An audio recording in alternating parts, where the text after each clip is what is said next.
And that's why I feel that in the local area, the ridings to support, the local area ridings, the team to support is the Liberal team.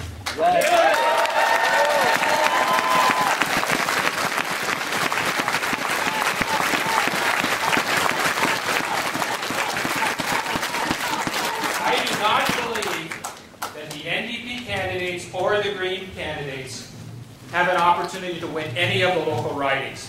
And that's why I'm supporting that local team. Thank you very much. Thank you very much, Jamie, and it's great to know that you live in my riding. The next person I would like to invite to come up is Rod McNeil. Rod?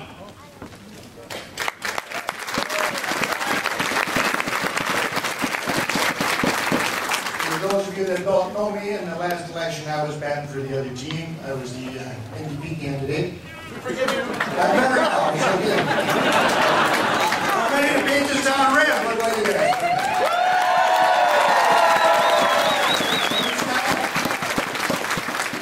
Listen, in 2008, everybody in this room, myself included, were part of the 67% of Canadians that voted against Stephen Harper's extreme regime. Unfortunately, we had three parties on the left, so what happened is the minority got to dictate to the majority. Stephen Harper's worried about the majority. Well, we're the majority. All the people that don't want him in office. Yes. Bottom line is, we can't let that happen again. We all have to come together under the big red tent. We've got to rise up for Canada. We all have to vote Liberal. If we let it split again, if you do the math, folks, it's easy. They're running 36% right now, the Conservatives. You add up the Liberals, the NDP, they're fluctuating back and forth, but that's almost 60% of the vote. If we let that vote split, Harper and his old boys club are going to come straight out the middle again and get another victory, and we can't let that happen.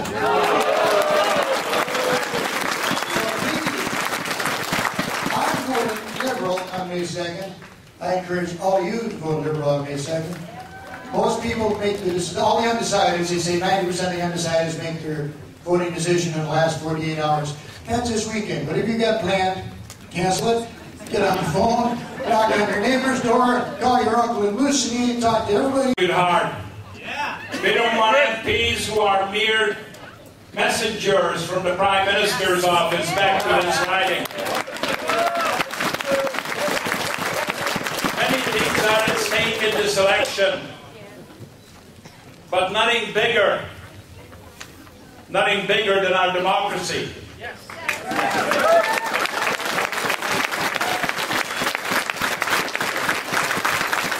I'm talking about voice.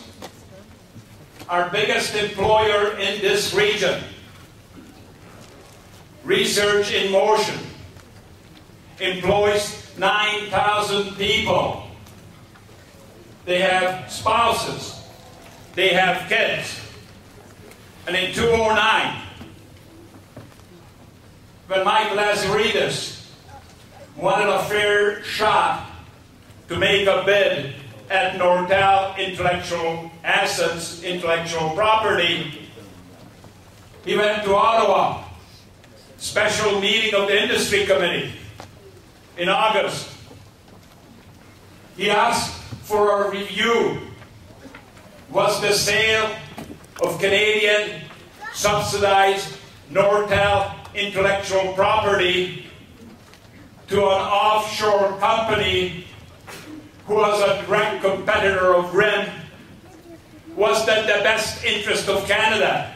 Yes or no? He wanted that review. Harper threw RIM under the bus. Local members of Parliament did not say a word. Did not say a word.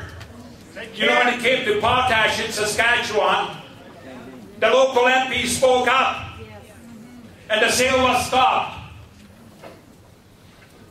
But the Nortel sale was allowed to go through, and our members of Parliament from Waterloo region and the surrounding area were silent. I tell you who was not silent. Us on the stage here. We brought Michael Ignatieff down. He met with Mike Lazaridis. He met with Jim Balsley. He held a press conference. We called on the government to have the test, and it did not come. We need representation in Ottawa for our region.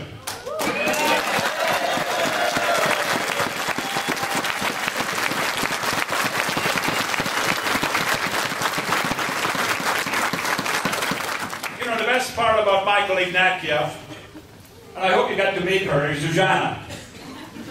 Great lady. He gets him grounded. You know, before I decided to support Michael when he was going to run for leadership,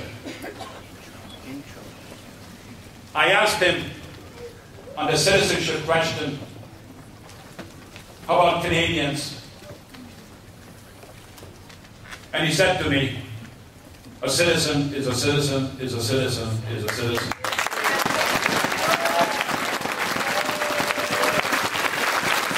Traveling across Canada, meeting with groups on the open mics. And he also has a real vision for this country as where we've been and where we want to go. He respects our parliament and our parliamentary institutions.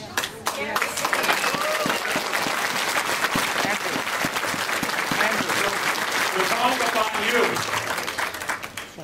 to get together in the next 72 hours, because I want Michael Ignatieff to be the next Prime Minister of Canada.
Every single person in this room is going to get their red shoes on for maybe a second, okay?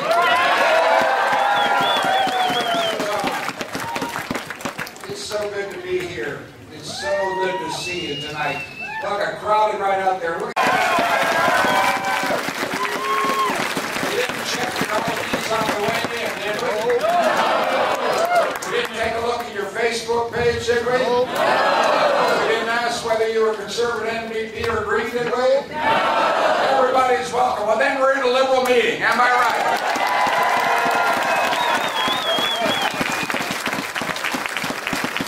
I look around the room, I see people from every part of the world. If we did a little contest in this room about how many languages other than French or English are spoken in this room, we'd probably get up to 100 in no time at all. That is Canada.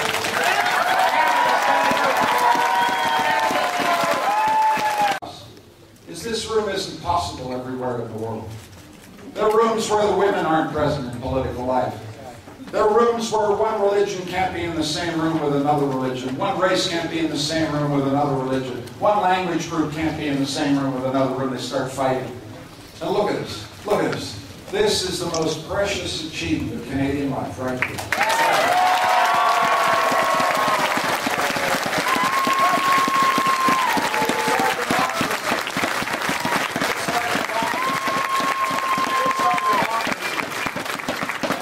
It's not just fighting for itself, it's not just fighting for the Liberal Party of Canada, it's fighting for Canadian democracy. We're fighting to uphold and defend and respect our democracy. This is a democracy that doesn't work on intimidation. It doesn't work on the politics of personal destruction. It works on the politics of tolerance, on the politics of listening, the politics of sticking in the same room and listening to stuff you don't want to hear. The politics of changing your mind. The politics of treating people with respect. Have we heard that? Have we seen that from the Harper government finally? Okay. That's why you're here. It's not just for my blue eyes and my red sneakers. It's because you think something's wrong with our country. Something's gone wrong here. Something's gone wrong. We got a prime minister, the first prime minister in history convicted of contempt of Parliament. Everybody in this room knows what that means. It's not just contempt of Parliament. It's contempt of democracy, and ultimately it's contempt of the citizens of this country. And it's got to stop.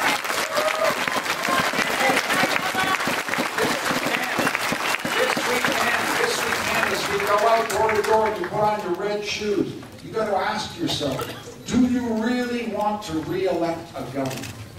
Do you really want to re-elect a government that has 4 people accused of election fraud in the inner circle, another accused of influence peddling? That's good enough. That's just do you really want to say, let's just give this guy a pass? So, this is a crucial issue here. This is where we have to go to every one of your neighbors, every one of your friends, and make that argument again. Because this is a moment in which, if this government were to be re-elected, we would be saying something passing strange. We would be saying that a man can be guilty of contempt of Parliament for the first time in Canadian history and actually get away with it. Yes. Is that right? No. Can we stop that? Yes. You bet we can stop it. And we're the only people who can here.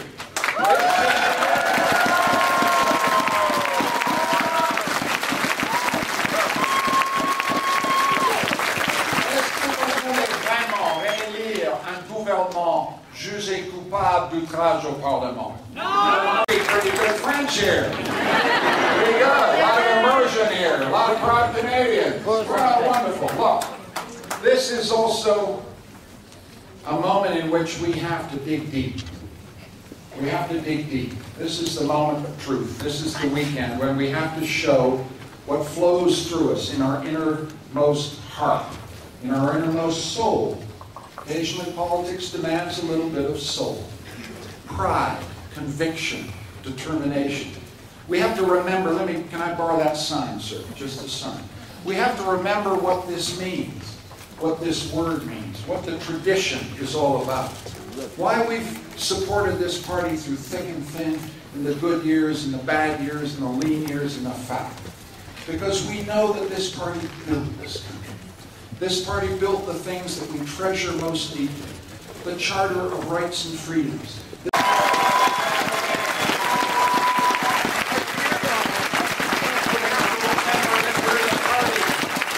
the party of the Canada Pension Plan.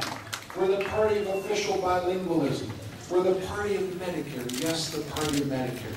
Where does that idea of citizenship, where does that idea that your access to health care must never depend on what's in your wallet come from? That's a deeply, deeply, truly liberal idea, and now we share it with all Canadians. And never forget, the Conservatives fought that tooth and nail, and now they claim it's their idea, but you know where it started. You know who got this going. You know who fought for it. It was the Liberal Party of Canada. Deep inside yourself, where you care about this party.